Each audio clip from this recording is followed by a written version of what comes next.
Hello guys, আজকে আমাদের বাড়িতে ভাপা গুলি পিঠে হয়েছিল। চলো রেসিপিটা তোমাদের কাছে শেয়ার করি।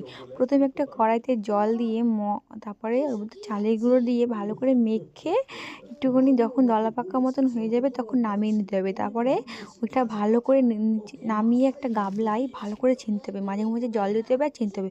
নরম করে মেখে একটা সাইডে 10-15 মিনিট মতন ঢেকে রেখে দিতে হবে। অন্যদিকে একটা কড়াইতে ওর মধ্যে নারকেল কোড়া দিয়ে আর চিনি দিয়ে ভালো করে মাখিয়ে নিতে হবে কড়াইতে। এই দেখো, যেভাবে নাড়ুর পাক দাও না সেভাবে ওইভাবে লাল লাল করে পাকিয়ে নিতে হবে। এটা হলো বিহারের পুরীর জন্য। তোমরা অন্য অন্য কিছু চাইলে সুজিও দিতে পারো, এর মধ্যে আমরা সুজি দিইনি এর মধ্যে।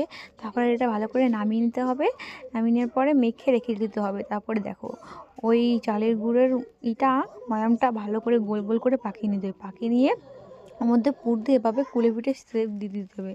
তারপরে আর একটা দেখো, ভালো করে সুন্দর করে গোল গোল করে প্রদীপের মতন বানিয়ে ওর মধ্যে সুন্দর করে গোল পাকাতে হবে। তার মধ্যে একটু কুলে পিঠের সেই যে ভিতরে নারকেল কোড়াটা দিয়ে দিতে হবে, দিয়ে মুখটা চেপে দিতে হবে ভালো করে। তোমরা যেভাবে দেবে সেভাবে বানিয়ে নেবে। অন্য অন্য অন্য স্টাইলও হয়, কিন্তু একই স্টাইলেই করছিল। দেখো, এভাবে সুন্দর করে বানিয়ে নিতে হবে। কী সুন্দর হয়েছে দেখো পিঠেটা।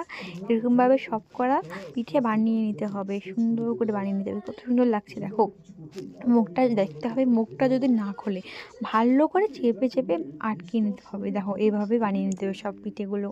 কী সুন্দর লাগছে দেখো। এই শীতকালে তো সবার বাড়িতেই পিঠে হয়, তোমরা এইভাবে ট্রাই করতে পারো। তারপরে একটা কী করে ভাপাতে হবে দেখো, আমাদের কাছে স্টিং নেই, তাই জন্য একটা হাঁড়িতে উপরে কাপড় বেঁধে তার ভিতরে জল দিয়েছিলাম, জল দিয়ে কাপড় বেঁধে উপরে ভালো করে দিয়ে দিতে হবে। তারপরে ঢেকে দিতে হবে যতক্ষণ না হয়। তারপরে হালকা হালকা উঠিয়ে নিতে হবে ঢাকনাটা। তারপরে জল জল দিয়ে নামিয়ে নিতে হবে, খুব গরম, তাই জন্য জল দিয়ে নামাতে হবে ভালো সুন্দর করে।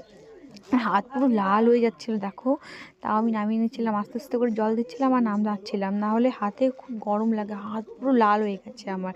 দেখো কত সুন্দর হয়েছে পিঠেটা, নরম হয়েছে আর সুন্দর হয়েছে দেখতে। এটা খেতে না খুব ভালো লাগে। আমি দুটো পিঠে নিয়েছিলাম, কুলে পিঠে। তারপরে কুলে পিঠেটা খেয়ে দেখি কত সুন্দর নরম হয়েছে, খুব ভালো হয়েছে। আমার ভিডিও যারা দেখছো লাইক কমেন্ট শেয়ার এবং সাবস্ক্রাইব করে দেবো। Bye guys.